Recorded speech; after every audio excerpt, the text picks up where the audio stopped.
In tropical areas throughout the world where shallow, warm seas meet low-lying shores, there's a wonderful forest, the mangrove forest. With their heads in the sky and their roots in the sea, mangroves are home to more than birds. In the mangrove forest, some fish actually live in trees. Some live year-round, some visit, and others use the mangroves as a protective nursery for their young. Their underwater roots are also a habitat for encrusting things like sponges, algae, and these oysters.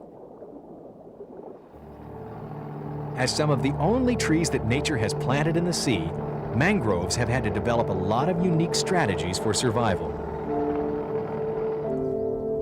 For instance, how do you plant a seed in squishy mud or salt water? Well, mangrove fruits will often develop into slender seedlings before they fall off the tree. When these seedlings come loose, the lucky ones fall straight down into the mud.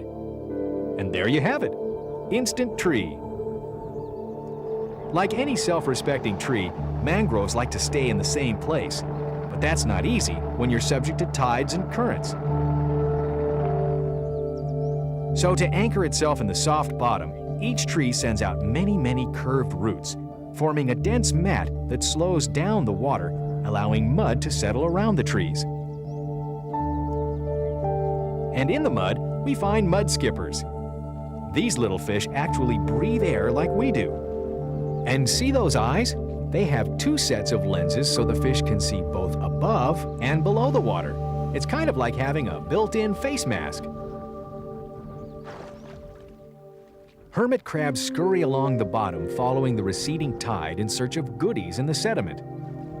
Living in large colonies, fiddler crabs mine for microscopic algae, which thrive in the rich mangrove sediment, also known as mud.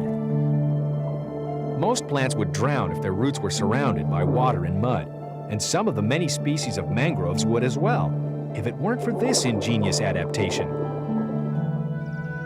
Some mangroves grow special aerial roots that stick out of the mud and absorb oxygen. And what about all that salt in the ocean? How can a plant live in salt water? Mangroves actually drink salt water. Then they push the salt out of their bodies through special pores in their leaves.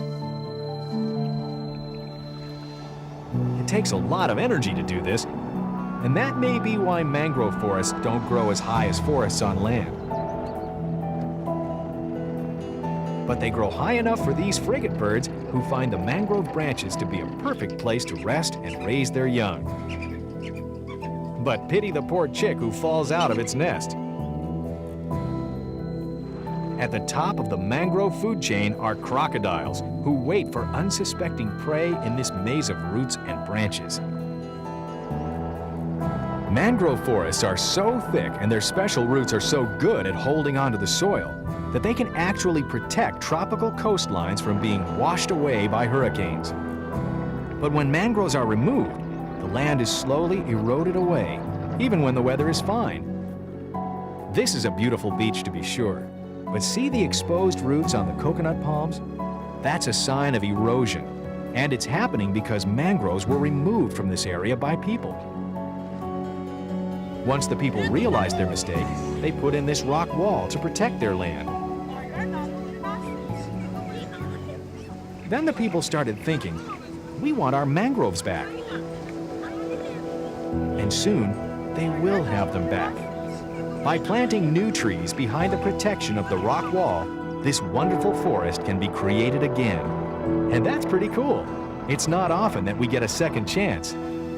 Someday, these kids may bring their kids to see the mangrove forest that should grow from the seedlings they plant today.